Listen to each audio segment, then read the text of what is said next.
I'm Lynn. I'm Amanda. And this is The Pursuit of Badassery, the podcast.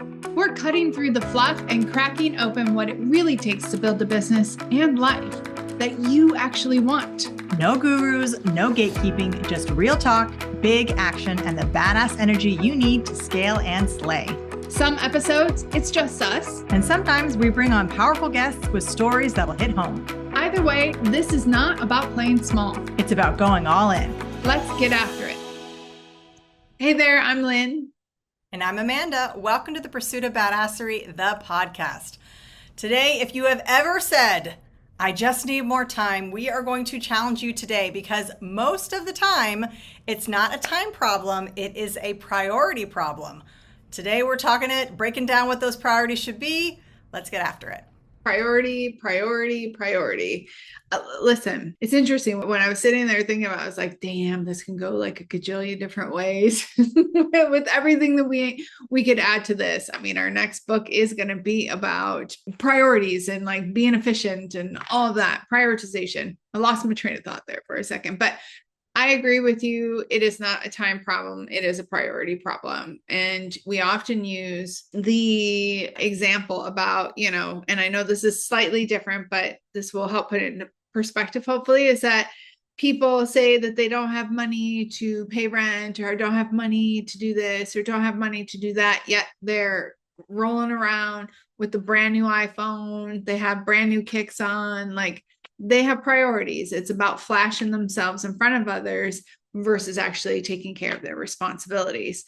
So in business sense, I'll say, I mean, that still happens, but a lot of times what we find is entrepreneurs, and we have definitely gotten into this in different variations, especially, well, I'm sure Amanda will talk about that later, but entrepreneurs who are trying to grow, trying to fix, trying to launch, trying to market, trying to hire, trying to reinvent, trying to, add on new products and services every other month or every couple of weeks. Like, that's not prioritizing. That is grabbing at shiny objects and not hyper-focusing in on one thing or a couple of things and prioritizing the time, the effort to get the ROI.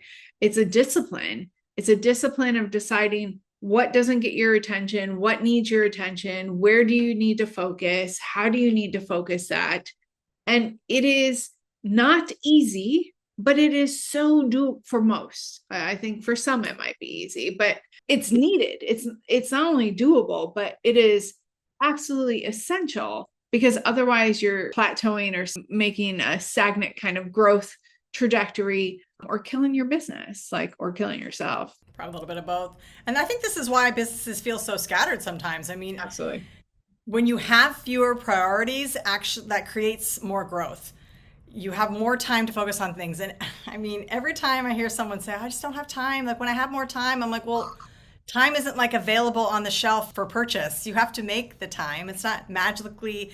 And there's a lot, and I'm going to say this, and I actually said it at a summit recently, and I got all the hate for it, and I don't care. I'm going to say it anyway.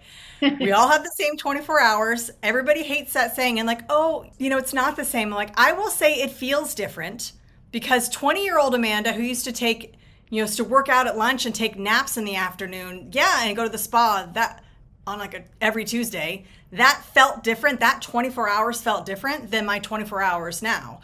But it's still the same 24 hours. And back then, that's what I prioritized. That's what I had time for, because that's what I made time for. Same thing with your business, same thing with your life now. If you don't have time, it feels true, but it's not the root issue. It's not really what's going on. I mean, usually it means you have too many priorities, or what you're making into priorities. They're not important. They're not urgent. There's no progress there. And you are constantly switching back and forth between all these different priorities, starting things but not finishing things, and all these open loops of decisions that haven't been made. That's the problem here. It's not that you don't have ideas. It's not that you don't have enough time. It's that you're not really fully closing the loop on any decision that you make. And you are putting so much noise and BS on your schedule that how can you possibly prioritize everything and be good at anything? It's not. sorry, as an owner, especially, I'm sure everything feels important. Like marketing feels important, sales feels important, like your team feels important, clients feel important. There's all these things, like everything matters. But what's actually moving your business forward right now? Where do you actually need to be? And like, that's, again, we've said this before, like this is just a season of where you are, that you've got to choose your top three. You've got to choose those non-negotiable things. And otherwise you're going to break down, or the system's going to break down if you even have one. Yeah, you said something interesting there. I definitely, what I will say is everything can be important. Everything is like all of those are important. It's about what is priority right now in this moment. It is about the steps that you're taking here in order to be able to move that. And, I also, during that, what you were talking, I had this like, I had a couple of visuals pop up in my mind about like different stories and client things, but it's almost like a priority wash. And we've talked about this. I don't know if I've ever used that phrase, but that phrase came to me about like where everything is a priority. And so you feel like you can barely keep your head above water because you've marked everything as a priority. And you know, it's slightly to the side, but as an analogy or an example, I had a client once and she was brutal introvert, worse than you, brutal introvert. Like she would like have a reaction and she was a copywriter. She was my copywriter for a while. Love her. And she came to me one time. She's like, I am just like, I don't know. I'm like over it because I'm just exhausted. I can't get anything done. I'm like, blah, blah, blah, blah, blah, blah, blah. And what was happening is she's like, I have all these meetings and da, da, da, da. And what she was doing is that she was bucketing them all as priority and she was labeling them all the same. So, but some were sales, some were networking, some were client. And when we could differentiate the different types of them, then she could assign a priority based on that vertical, if you would. So each vertical had its priority. And at that time, her clients were the number one priority. The second priority was X and Y and Z. And then in that vertical, she could set her priorities. But when we kind of priority wash everything, we don't know where to look. We don't know where to step. And that's why, like you said, projects don't finish, marketing is inconsistent, sales and follow-ups slip. Like that's not happening. Systems don't get built or they don't get used. And so again, it is a discipline in being a leader and being a business owner to really decide what gets your attention right now.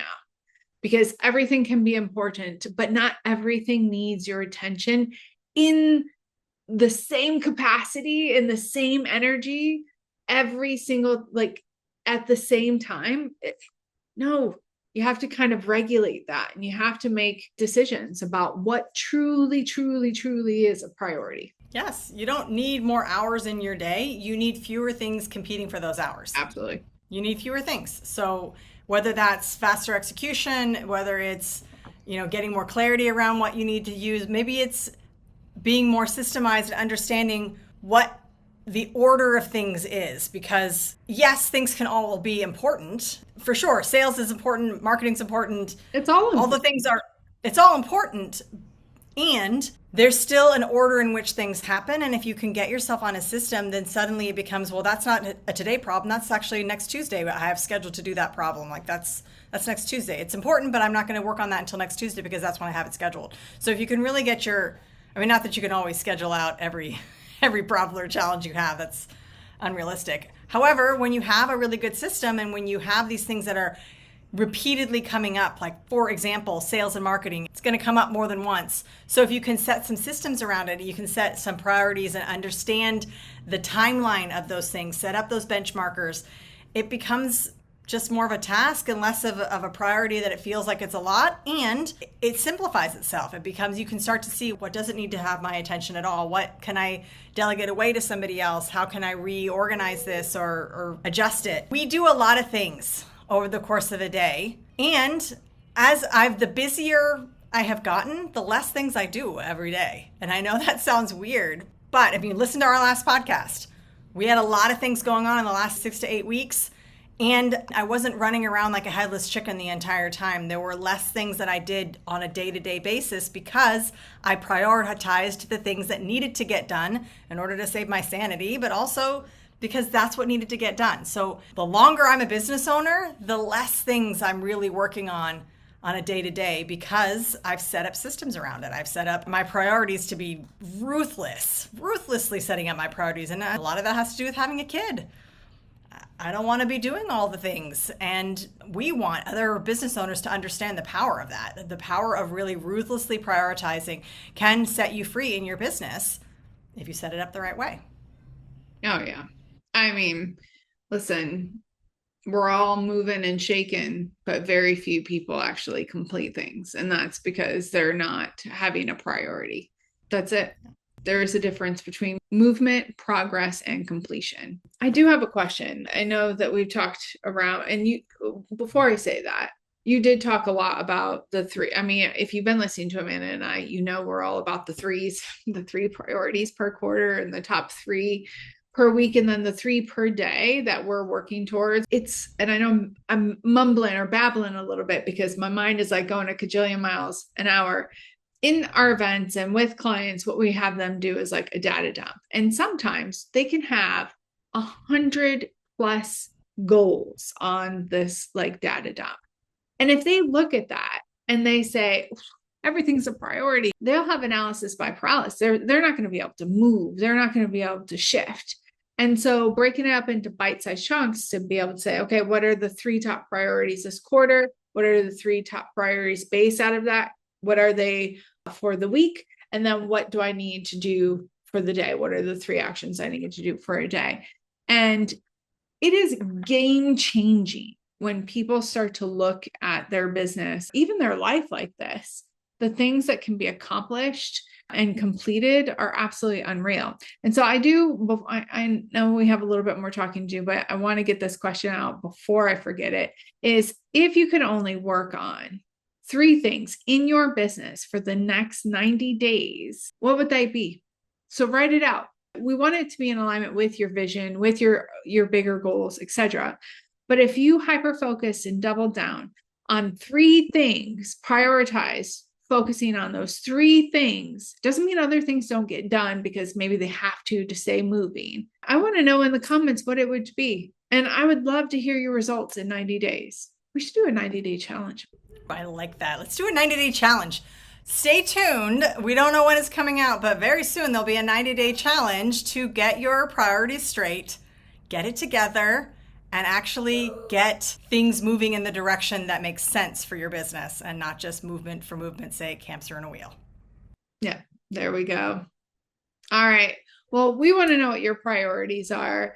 We want you to really think about this podcast and send it to somebody who needs to hear this, because again, everything's important.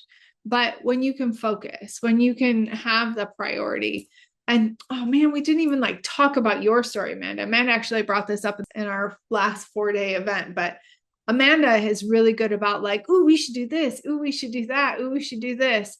And she's gotten much better. And I will tell you, it's great ideas.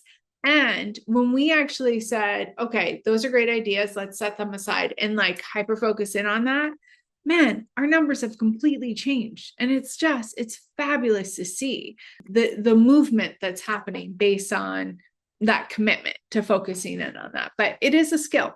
It is a skill and you have to learn it. But anywho, it's the shiny ball. It is a shiny ball. One more thing before we say goodbye for the day. We have been nominated for the Women in Podcasting Award. We would love your vote. If you enjoyed listening to us, if you enjoy hearing about the podcast on the Pursuit of Badassery, please drop us a vote. I have thrown into the show notes a link to pay for that. There's no paying. No, we're not paying you. No, there's no paying. That's not how it works. A link to vote for us. Please take a few minutes to vote. It takes 2 minutes. The Pursuit of Badassery as Best Business Podcast and the Women in Podcasting Awards. We'd love your vote. Absolutely. Please share this podcast with somebody that you know that needs to find a little bit more priority in their life and in their business. And until next time, get after it. Thanks for tuning in. But remember, listening is not doing. Take what you heard today and move. Share the episode, leave us a review, and tag us when you take action. Head over to thepursuitofbadassery.com and see how we're helping entrepreneurs get results without the fluff. Until next time, let's get after it.